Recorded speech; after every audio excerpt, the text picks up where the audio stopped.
श्री भगवद गीता अध्याय 9 अथ नवमोऽध्यायः राज विद्या राज गुह्य योग। दोस्तों, जिसे योग मिल गया हो उसका ऐश्वर्य, उसका वैभव कैसा होता है, यही बात होगी इस अध्याय में। आइए प्रारंभ करते हैं इस अध्याय को और कूद जाएं मेरे साथ इस ज्ञान की गंगा में। श्री भगवानुवाच इदं तु ते गुह्यतमं प्रवक्ष्याम्यनसूयवे ज्ञानं विज्ञानसहितं यज्ञात्वा मोक्षसे शुभात्। कृष्ण अर्जुन से कहते हैं कि वो उस दोष रहित अर्जुन को, उस अर्जुन को जिसमें दोष नहीं है, ईर्ष्या नहीं है, अब उसे परम गोपनीय विज्ञान सहित ज्ञान बताएंगे। मोस्ट सीक्रेट दोस्तों, विज्ञान सहित ज्ञान, यानी कि ज्ञान को उसकी विशेषता के साथ बताएंगे भगवान। ऐसा ज्ञान जिसे भली भांति जानकर अर्जुन दुख रूपी संसार से मुक्त हो जाएगा। जो कर्म आपको मुक्ति की ओर ले जाएं, वो उत्तम है। जो आपको दुनियादारी में और फंसाए, वो उत्तम नहीं।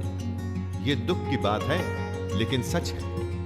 हमारे ज्यादातर काम हमें इस दुनिया के पचड़ों में और फंसाते हैं। ज्यादा पैसा, ज्यादा दोस्ती, ज्यादा रिश्तेदारी, ज्यादा द्वेष, इसी सब में तो हमेशा पड़े रहते हैं हम।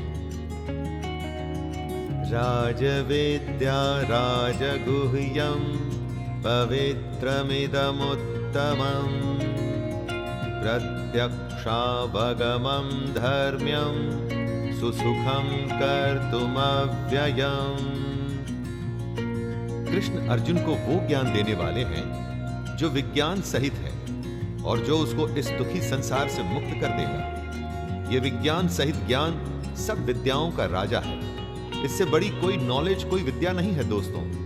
ये सब गोपनीयों का राजा है। इससे बड़ा कोई सीक्रेट नहीं। ये अति पवित्र, अति उत्तम, प्रत्यक्ष फल वाला, धर्मयुक्त, साधन करने में बड़ा सुगम और अविनाशी है। जो भी कोई और विशेषण आप लोग जानते हैं, वो इस ज्ञान के साथ लगा सकते हैं, क्योंकि ये इतना उत्तम है। कृष्ण अपने भक्त के लिए कुछ भी कर सकते हैं, इसीलिए वो अर्जुन को सबसे बड़ी बात बताने के लिए तैयार है। अश्रद्धानः पुरुषा धर्मस्यास्य परन्तप अप्राप्य मां निवर्तन्ते मृत्यु संसारवर्त्मनि। जिसके प्रति आपकी श्रद्धा नहीं, क्या उसे आप प्राप्त कर सकते हैं?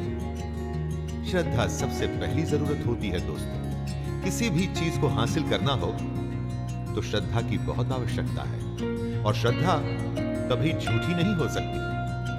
या वो होती है या नहीं होती, इसे आप जबरदस्ती पैदा नहीं कर सकते। यही बात कृष्ण अर्जुन से समझाते हुए कह रहे हैं, हे परंतप, धर्म में श्रद्धा रहित पुरुष मुझको न प्राप्त होकर मृत्यु रूपी संसार चक्र में भ्रमण करते रहते हैं। जिन पुरुषों में धर्म के प्रति, कर्म के प्रति श्रद्धा नहीं है, वो कृष्ण को कभी प्राप्त नहीं होते, बस चक्कर काटते रहते हैं। दोस्तों, हमें खुद अपने जीवन के बारे में भी सोचना चाहिए कि क्या हम भी चक्कर काट रहे हैं। मया तत्मिदं सर्वं जगदव्यक्तमूर्तिना मतस्थानि सर्वभूतानि न चाहं तेष्वस्थितः।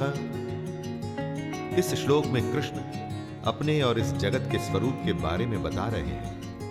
बड़ी ही कॉम्प्लिकेटेड बात है दोस्तों, आपको जरा ध्यान देना होगा।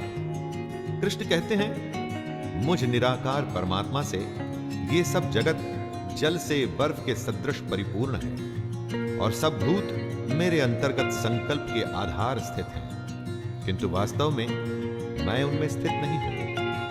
यहां पर कृष्ण कहना चाहते हैं कि उसके अव्यक्त स्वरूप में पूरा जगत व्याप्त है, लेकिन वो उसमें नहीं है।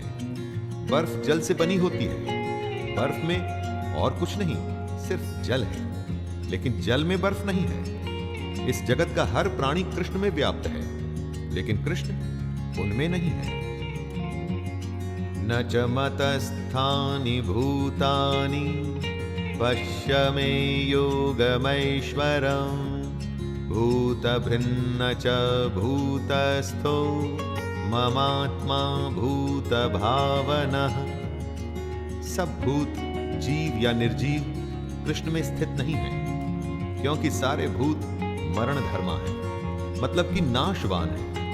इस दुनिया में जो भी है सबकी मृत्यु होती है, तो हम कृष्ण में कैसे हो सकते हैं? कृष्ण आगे कहते हैं कि मेरी ईश्वरीय योग शक्ति को देख कि भूतों का धारण पोषण करने वाली और भूतों को उत्पन्न करने वाली मेरी आत्मा वास्तव में भूतों में स्थित नहीं है। हमारा अस्तित्व कृष्ण से ही है। हमारी आत्मा में उसी परमात्मा का ही अंश है, लेकिन फिर भी वो हम में नहीं है। दोस्तों, यही उसकी योग शक्ति है। यथाकाश स्थितो नित्यं वायुः सर्वत्र गो महान् तथा सर्वाणि भूतानि मतस्थानित्युपधारय। जिस हवा को हम महसूस करते हैं, ये वायु आकाश की वजह से होती है, और बिना किसी सहारे के भी ये आकाश में ही रहती है। ये वायु आकाश से अपनी उत्पत्ति होने के बावजूद भी उसको मलिन नहीं कर पाती। वैसे ही सारे भूत कृष्ण में व्याप्त हैं, लेकिन कभी भी वो कृष्ण को मलिन नहीं कर पाते। हम सब कृष्ण से हैं, कृष्ण हमसे नहीं। हम सब कृष्ण के संकल्प से ही पैदा हुए हैं, इसीलिए उन्हीं में स्थित हैं, लेकिन वो हम में नहीं है। ये योग का प्रभाव है दोस्तों। कृष्ण की योग शक्ति का कमाल है। जैसे वायु बिना किसी सहारे के आकाश में स्थित है, वैसे ही हम सब भी कृष्ण में स्थित हैं। सर्वभूतानि कौन्तेय प्रकृतिं यान्ति मामिकां कल्पक्षये पुनस्तानि कल्पादौ विसृजाम्यहम्। जब एक कल्प, एक एरा, एक दौर खत्म होता है, तो हम सब वापस से कृष्ण में चले जाते हैं। सुनिए वो क्या कहते हैं। हे अर्जुन, कल्पों के अंत में सब भूत मेरी प्रकृति को प्राप्त होते हैं, अर्थात प्रकृति में लीन होते हैं, और कल्पों के आदि में उनको मैं फिर से रचता हूं। उनकी रचना के बाद ही कल्प की शुरुआत होती है। अचेत में वो जागृति भरते हैं, और तभी दुनिया शुरू होती है, और कल्प की समाप्ति पर जो यहां से आया था वहीं वापस लौट जाता है। एक तरह से यूं भी मान लीजिए कि कल्प भी जब अपना कर्म पूरा कर लेता है तो समाप्त हो जाता है। प्रकृतिं स्वामवष्टभ्य विसृजामि पुनः पुनः भूतग्रामिमं कृत्स्नम् अवशं प्रकृतेर्वशात्। जैसा कि कृष्ण ने खुद कहा था कि अपने कर्मों से कोई बच नहीं सकता, ऐसा हो ही नहीं सकता कि कोई कर्म न करे।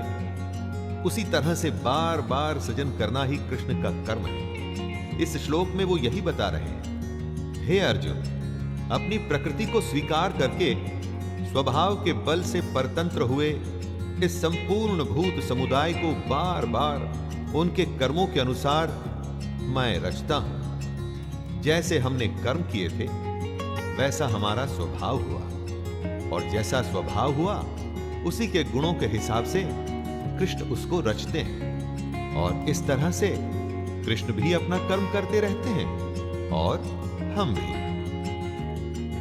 न च मां तानि कर्माणि निबध्नन्ति धनञ्जय उदासीनवदासीनम् असक्तं तेषु कर्मसु। कृष्ण हमारी संरचना, हमारा सृजन करते हैं, लेकिन अव्यक्त रूप से। ऐसा कहते हुए कहीं दिखता नहीं, लेकिन स्वाभाविक है कि ऐसा होता है, वरना ये दुनिया कहां से आती और कहां जाती है। रचना का उनका ये कर्म है, लेकिन कृष्ण कभी अपने कर्म से बंधते नहीं। अपने इस कर्म में उनकी आसक्ति नहीं होती। जैसा ज्ञान वो हमको दे रहे हैं, वही नियम उन पर भी लागू होता है। दोस्तों, ऐसा नहीं कि वो मनमानी करें। मनमानी तो कोई भी नहीं कर सकता। ये पूरा संसार परमात्मा के ही संकल्प से बना है। आपको लग सकता है कि आप अपनी मर्जी के मालिक हैं और आप जो चाहें वो कर सकते हैं, लेकिन ऐसा है नहीं। मयाध्यक्षेण प्रकृतिः सूयते सचराचरम् हेतुनानेन कौन्तेय जगद्विपरिवर्तते। कृष्ण इस श्लोक में दुनिया की रचना के विज्ञान के बारे में बता रहे हैं और यह भी बता रहे हैं कि उनकी अध्यक्षता में ये जो माया है, इस जगत को रचती है। दोस्तों, कृष्ण के संकल्प से ही ये दुनिया बनती है और उनकी चेयरमैनशिप में माया इस दुनिया को बनाती है, जिस दुनिया को हम जानते हैं। और यही वजह है कि यह सृष्टि चक्र चलता रहता है। हम सब आते हैं और जाते हैं। जीवन मरण का यह सर्कल चलता ही रहता है। इसीलिए हमें इस दुनिया की जानकारी से थोड़ा सा आगे जाकर सच्चाई जानने के लिए कृष्ण प्रेरित करते हैं। अवजानन्ति मां मूढ़ा मानुषीं तनुमाश्रितं परं भावमजानन्तो मम भूतमहेश्वरम्। ज्ञान की तो फिर भी सीमा है, लेकिन अज्ञान की नहीं। ऐसे अनगिनत अज्ञानी हैं जो कृष्ण को नहीं मानते, उन्हें नहीं समझते। यहां कृष्ण से मतलब अर्जुन का सारथी या देवकी नंदन नहीं। यहां कृष्ण से मतलब वो परमात्मा जिसमें ये सारी दुनिया व्याप्त है। जो अज्ञानी उस परमात्मा को नहीं जानते, उनके बारे में कृष्ण कह रहे हैं।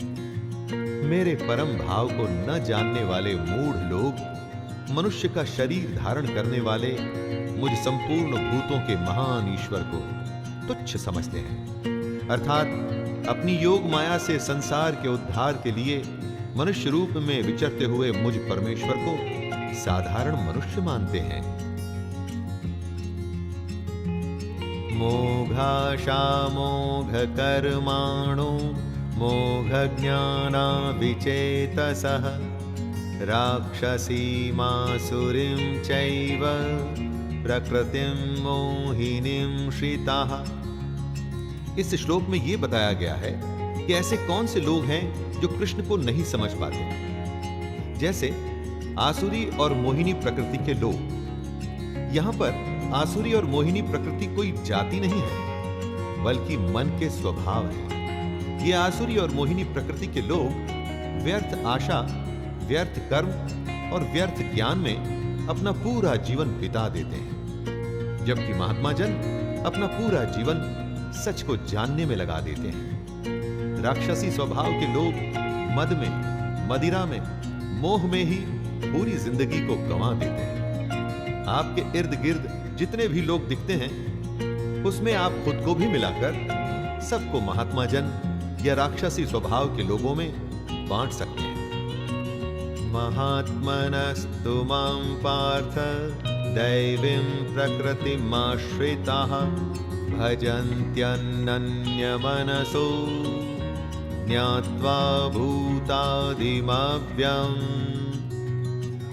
आसुरी और मोहिनी प्रकृति के लोग अपना जीवन गंवा देते हैं। वो कृष्ण को नहीं समझते, लेकिन कई लोग दैवी प्रकृति के भी होते हैं। ऐसे महात्मा जन कृष्ण को ही सनातन कारण मानते हैं। वो कृष्ण को नाश रहित अक्षर स्वरूप जानकर अनन्य मन से युक्त होकर निरंतर भजते हैं। अनन्य मन यानी कि उनके मन में और किसी बात के लिए कोई जगह नहीं होती, कोई संशय नहीं होता। वो कृष्ण को सब कुछ मान अपने निष्काम कर्म में लगे रहते हैं और अपना जन्म संवारते हैं, अपने लक्ष्य को पूरा करते हैं और साथ ही साथ समाज का भी भला करते हैं। सततं कीर्तयन्तो मां यतन्तश्च दृढव्रताः नमस्यन्तश्च मां भक्त्या नित्ययुक्ता उपासते। जो दैवी प्रकृति के लोग होते हैं, उनकी एक खास बात के बारे में कृष्ण कहते हैं कि ये लोग दृढ़ निश्चय वाले होते हैं। अंदर से मजबूत आत्मसम्मान वाले लोग ही दृढ़ निश्चयी माने जाते हैं। अपने निश्चय से ये लोग कभी हटते नहीं। अपने आप पर और कृष्ण पर भरोसा करते हुए निरंतर भजन करते हैं। कृष्ण कहते हैं कि ऐसे लोग मेरे नाम और गुणों का कीर्तन करते हुए तथा मेरी प्राप्ति के लिए यत्न करते हुए, मुझको बार बार प्रणाम करते हुए, सदा मेरे ध्यान में युक्त होकर अनन्य प्रेम से मेरी उपासना करते हैं। ज्ञान यज्ञेन चाप्यन्ते यजन्तो मामुपासते एकत्वेन पृथक्त्वेन बहुधा विश्वतो मुखम्। जैसे भक्त वैसी उनकी भक्ति।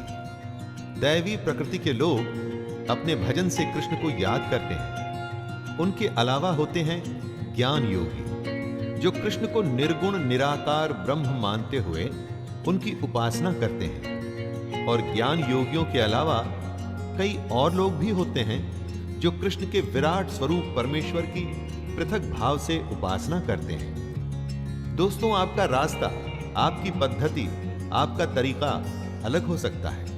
आप अपने स्वभाव से कृष्ण को पाने की कोशिश कर सकते हैं। बात जरूरी यह है कि कृष्ण को जानने की कोशिश तो करें, उनकी कही बातों पे तो चलें। तरीका अपना अपना हो सकता है, लेकिन ज्ञान मार्गदर्शन सिर्फ कृष्ण का। अहम कृतुरहम यज्ञः स्वधाहमहम औषधम् मंत्रोऽहमहमेवाज्यं हमग्निरहं हुतम्। कृष्ण अपने बारे में बताते हुए कहते हैं कि कर्ता मैं हूं, यज्ञ में मैं हूं, स्वधा मैं हूं, औषधि मैं हूं, मंत्र मैं हूं, घृत मैं हूं, अग्नि मैं हूं और हवन रूपी क्रिया भी मैं ही हूं। कर्ता मैं हूं से कृष्ण कहना चाहते हैं कि करने वाले चाहे आप क्यों न हो, लेकिन उसके पीछे प्रेरक इष्ट कृष्ण ही है। स्वधा मैं ही हूं, अर्थात पितरों के लिए जो मंत्र बोले जाते हैं वो कृष्ण है। औषधि जो हमें ठीक करती है वो भी कृष्ण है। यज्ञ, उसमें चढ़ाया जाने वाला घी और अग्नि भी कृष्ण है। दोस्तों, बात के तत्व को समझने की कोशिश करें। जो भी हो रहा है वो कृष्ण है। सारी क्रियाएं कृष्ण का ही स्वरूप है।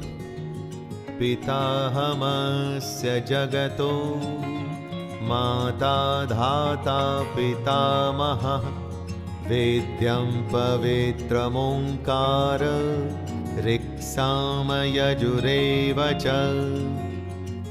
कृष्ण अपने स्वरूप को समझाते हुए कहते हैं कि इस संपूर्ण जगत को धारण करने वाला एवं कर्मों के फल को देने वाला पिता, माता, पितामह, जानने योग्य पवित्र ओंकार तथा ऋग्वेद, सामवेद और यजुर्वेद भी मैं ही हूं। माता पिता यानी कि जहां से हम सबकी उत्पत्ति हुई है, वो मूल उद्गम कृष्ण ही है। पवित्र ओंकार यानी कि ओम भी कृष्ण ही है, क्योंकि कृष्ण कहते हैं वो परमात्मा मेरे स्वरूप में है। ऋग्वेद मतलब ऋक यानी कि संपूर्ण प्रार्थना, सामवेद का साम अथवा समत्व भाव, यजुर्वेद यानी यज्ञ की विधि विशेष कृष्ण ही है। योग अनुष्ठान कृष्ण से ही होते हैं। गतिर्भर्ता प्रभुः साक्षी निवासः शरणं सुहृत् प्रभवः प्रलयः स्थानं निधानं बीजमव्ययम्। परम धाम जिसे सब प्राप्त करने की कोशिश करते हैं, वो कृष्ण है। जो हम सबका भरण पोषण करता है, वो हम सबका स्वामी है।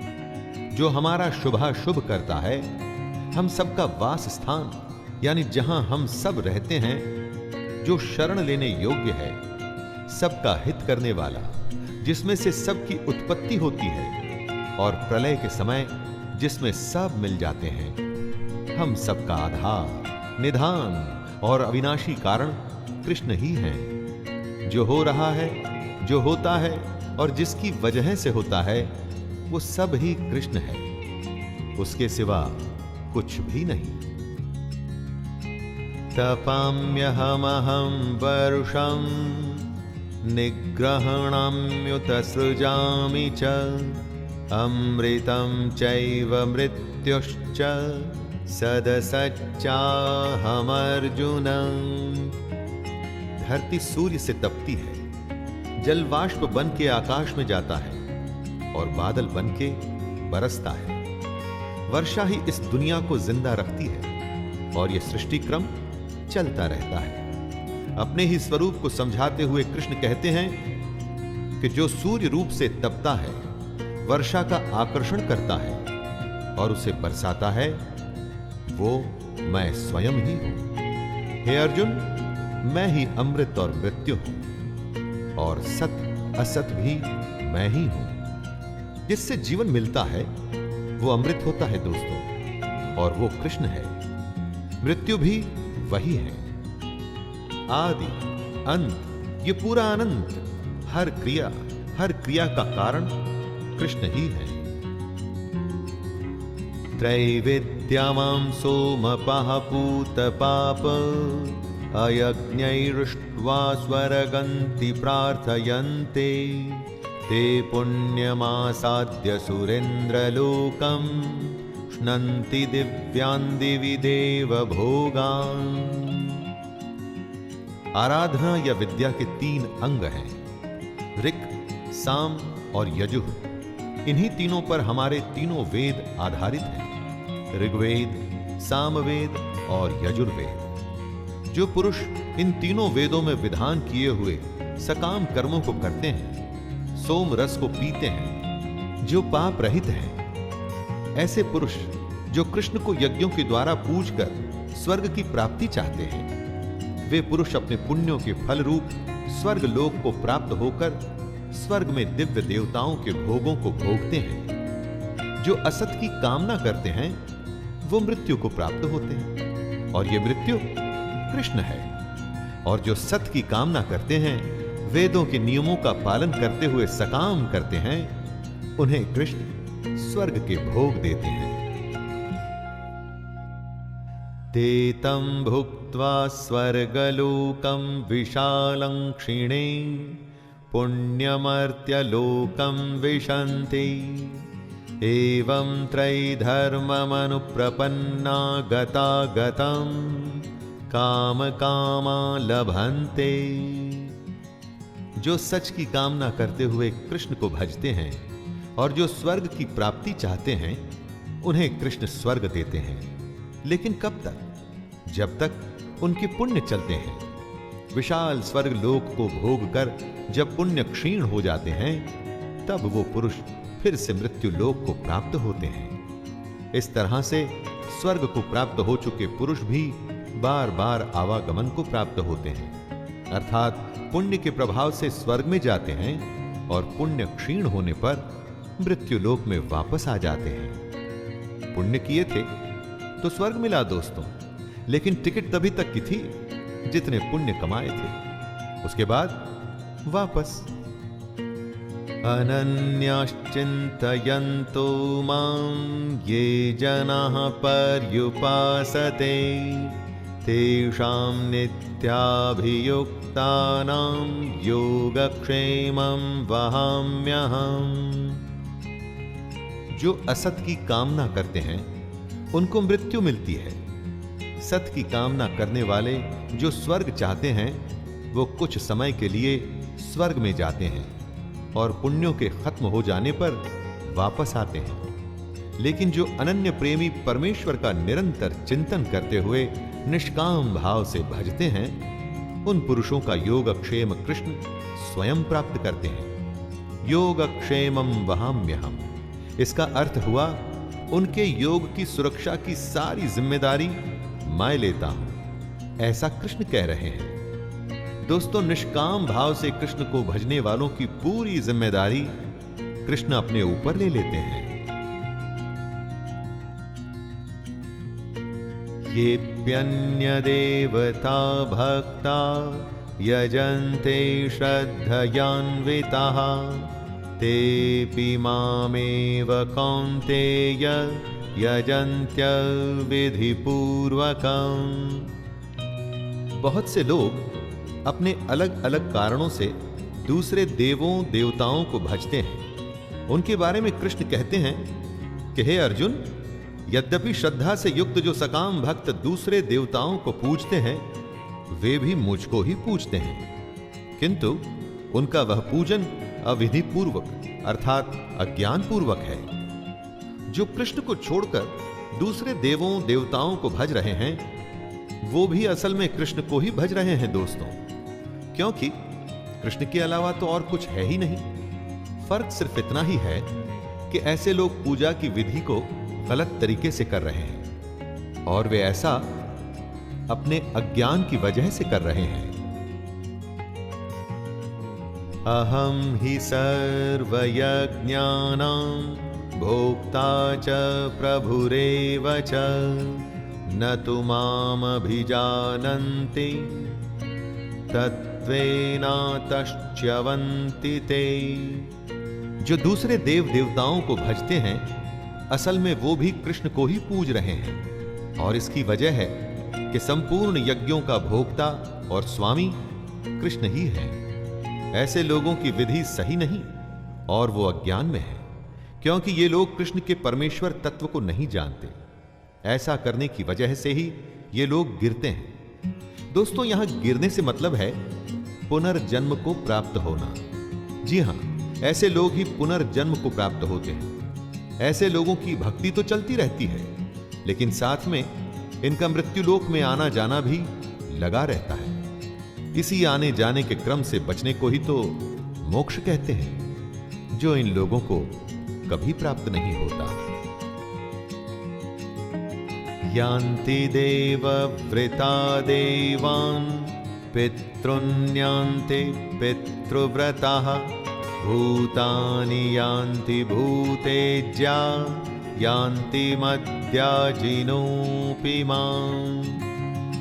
जो देवताओं को पूजते हैं वो देवताओं को प्राप्त होते हैं, जो पितरों की पूजा करते हैं वो पितरों को प्राप्त होते हैं, भूतों को पूजने वाले भूतों को प्राप्त होते हैं, और कृष्ण का पूजन करने वाले कृष्ण को ही प्राप्त होते हैं। कृष्ण अर्जुन से कहते हैं, हे अर्जुन, इसीलिए मेरे भक्तों का पुनर्जन्म नहीं होता। दोस्तों, ये बहुत बड़ी बात है, जरा इस पर ध्यान दीजिएगा। कृष्ण को भजने वालों का पुनर्जन्म नहीं होता, यानी वो आवागमन के चक्कर से बच जाते हैं, उनका पतन नहीं होता, वो गिरते नहीं, क्योंकि उन्हें गिरने से बचाने के लिए स्वयं कृष्ण जो उपस्थित हैं।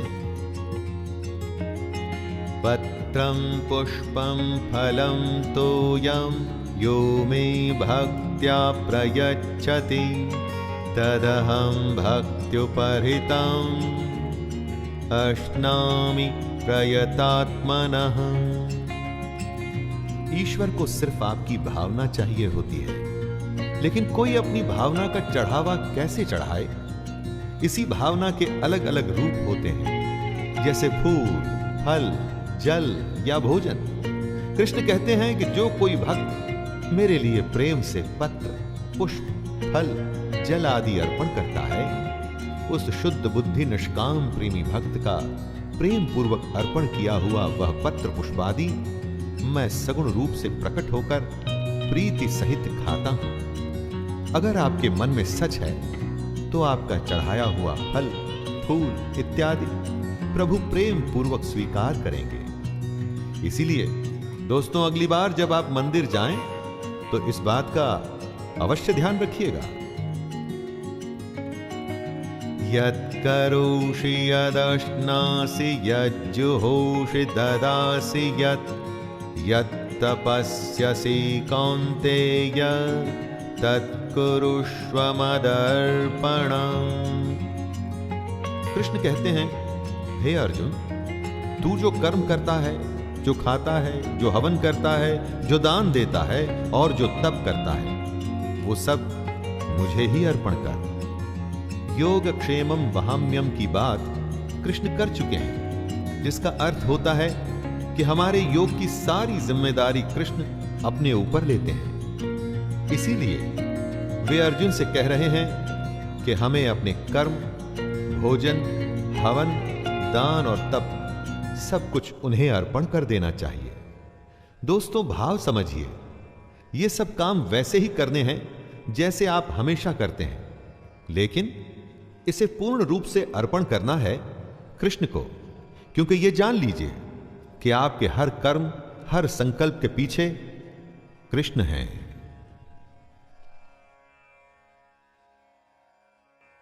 क्षिप्रं भवति धर्मात्मा स्वच्छान्तिं निगच्छति कौन्तेय प्रतिजानीहि न मे भक्तः प्रणश्यति।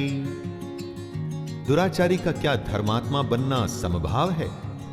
एकदम सच्चे मन से भगवान के कहे चलने पर कुछ भी संभव है। निश्चय करके जो अपने मन को अपने कर्म और उसकी भक्ति में लगा देता है, वो सीधे भगवान को ही प्राप्त होता है। दोस्तों, रामायण महाभारत में कितने ही दुराचारी थे जिन्होंने भगवान का स्मरण कर, तपस्या कर उनसे वर हासिल किए थे। भगवान ने कभी उनसे भेदभाव नहीं किया। कृष्ण कहते हैं, हे अर्जुन, तू निश्चय पूर्वक सत्य जान कि मेरा भक्त नष्ट नहीं होता।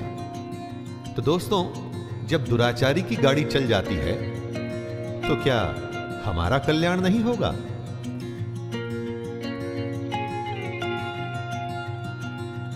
मां हि पार्थ व्यपाश्रित्य येऽपि स्युपापयोनयः स्त्रियो वैश्यास्तथा शूद्रास्तेऽपि यान्ति परां गतिम्। गीता हर किसी के लिए है दोस्तों, कृष्ण हर किसी के लिए है। कोई कहीं का भी हो, कहीं भी पैदा हुआ हो, किसी भी योनि, जाति, घर, कहीं का भी। कृष्ण कहते हैं, हे अर्जुन, स्त्री, वैश्य, शूद्र तथा पाप योनि, चांडाल आदि जो कोई भी हो, वे भी मेरे शरण होकर परम गति को ही प्राप्त होते हैं। जो कृष्ण की शरण में आ गया, फिर उसकी जिम्मेदारी कृष्ण अपने ऊपर लेते हैं, क्योंकि ऐसा ही नियम है। भेदभाव का नियम, जात पात, अमीर गरीब, ये हमारे समाज की बुराइयां हैं। भगवान के दरबार में सब नियम से चलता है, चाहे वो कोई इंसान हो या स्वयं भगवान ही क्यों ना हो।